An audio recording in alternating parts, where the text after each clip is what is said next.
What it means is that providing equal opportunities to underrepresented businesses in your supply chain, which includes ethnic minority, women-owned, disabled-owned, LGBT, and in some cases SMEs, in some cases local businesses also. That's what I think the supplier diversity is, how it's understood in this country. Billions of dollars are now going to those businesses that would not have had that not been in place.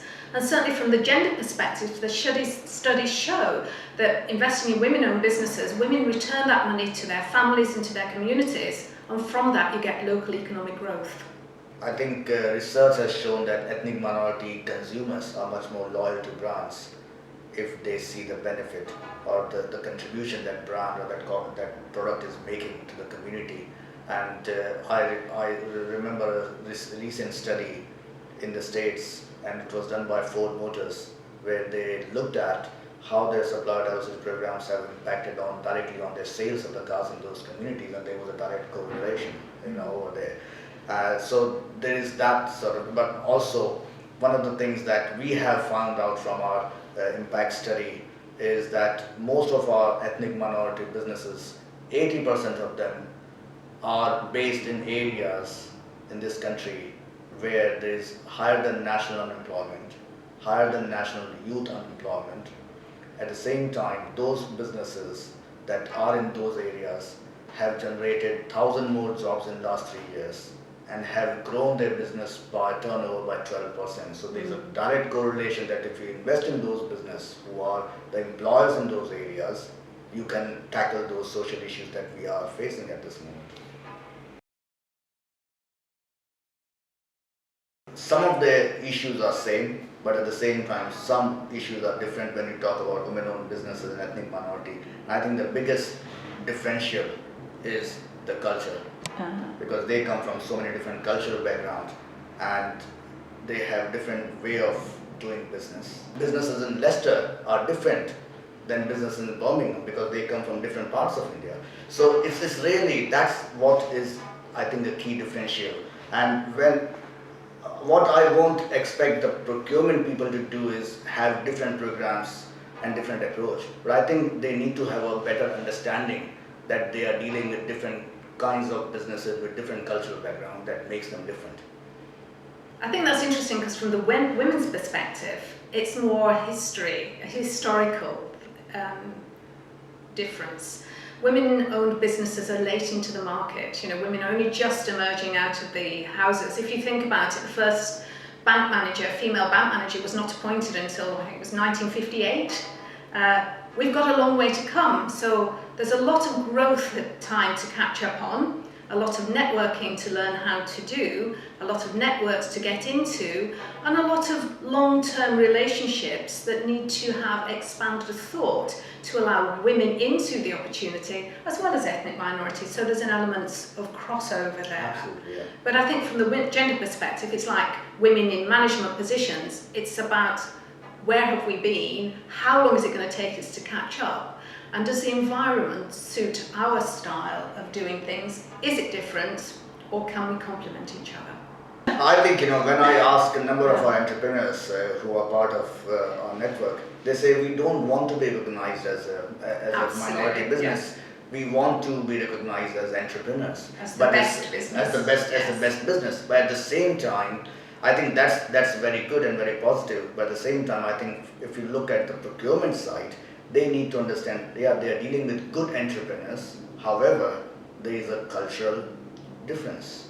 People at the senior level do get the business case, but there's a greater need to educate not only internally to the wider business partners and business owners, but also the tier 1, tier 2 suppliers. If you look at women in the workplace, there's a lot now. A lot of our large corporations have women's sectors within them, support groups, networks, mentoring programs, but those are all internal. Yeah. They're not looking at equality and opportunity outside of the business. So it's all very inward looking. So if they took all those values and all those best practices that they've put so well into their organizations to remove the glass ceiling, if they did it externally as well, then we would remove the glass door as well. The UK ranks very high in early engagement. What we need to start doing more of, though, is actual contract opportunities and meeting of economic activity. So the thought's there, the recognition's there, we now need to build on the action. We need much more government support, not financial support, but much more about if they become serious about inclusive procurement and they understand that inclusive procurement leads to inclusive growth, which is the need of the hour in this country, then I think private sector will start being more serious. I do agree with Mike, but I have to say, to compliment the UK, that when I look around the work that we do in Europe, the UK is definitely ahead of the other European countries. We are at a very starting stage where we are not even measuring how many contract opportunities we are offering to diverse businesses. I think most of the corporations who believe in supplier diversity, first of all, needs to know where they are, what's the starting point. So baseline of supplier base is very important. Without that, they can't benchmark what they've achieved.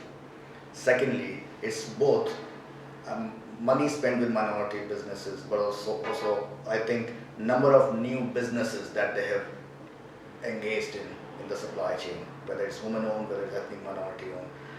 They have to measure both. I think if an organisation needs to count what's going on, Mike referred earlier to the importance of the statistics, and the devil is always in the detail.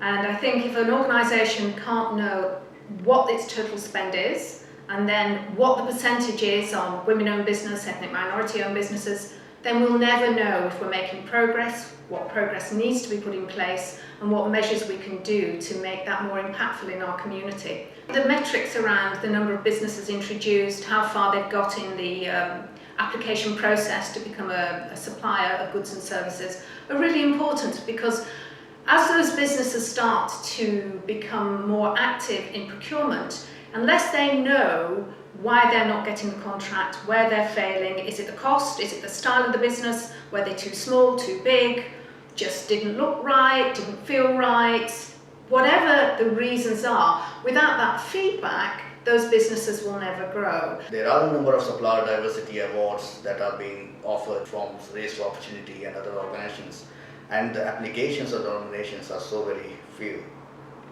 And I think we need to encourage corporations to look for and go for those awards, because they need to get that recognition, because that recognition gives them a lot of leverage when they go and sell supplier diversity internally.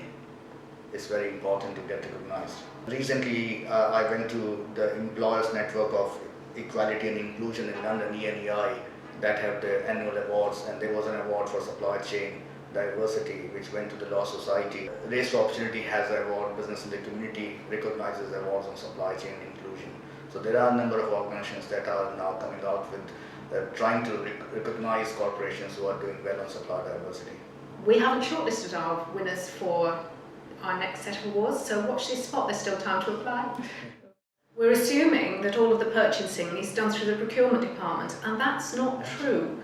It's the budget holders we need to be able to reach out to, and they're not necessarily the people that we are talking to as MSD UK or as We Connect. So we rely on the internal communications of our corporate members through their intranet, through their newsletters, hanging around the coffee machines, however they're going to talk about it. But it's finding those key budget holders that are really important, particularly I think in the UK where we don't have the same strict measurements in place yet. It's really important that we talk about this because it's an economic opportunity.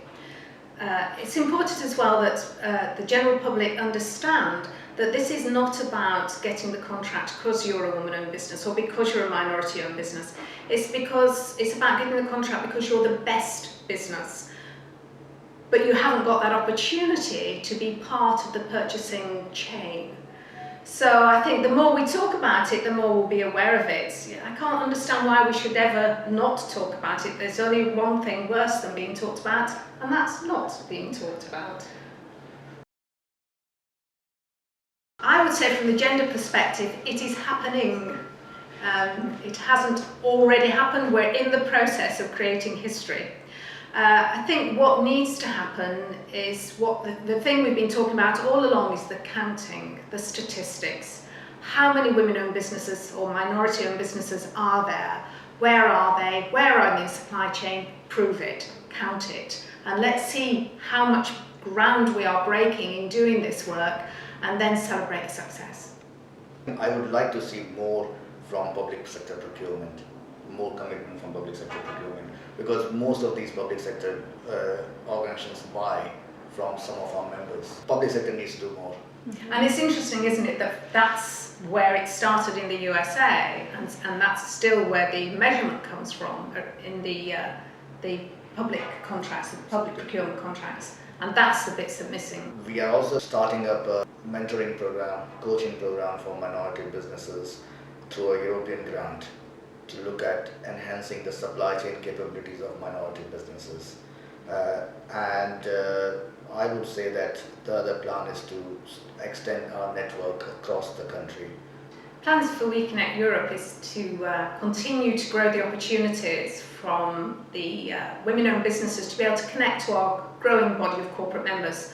So more contracts, more women, more members.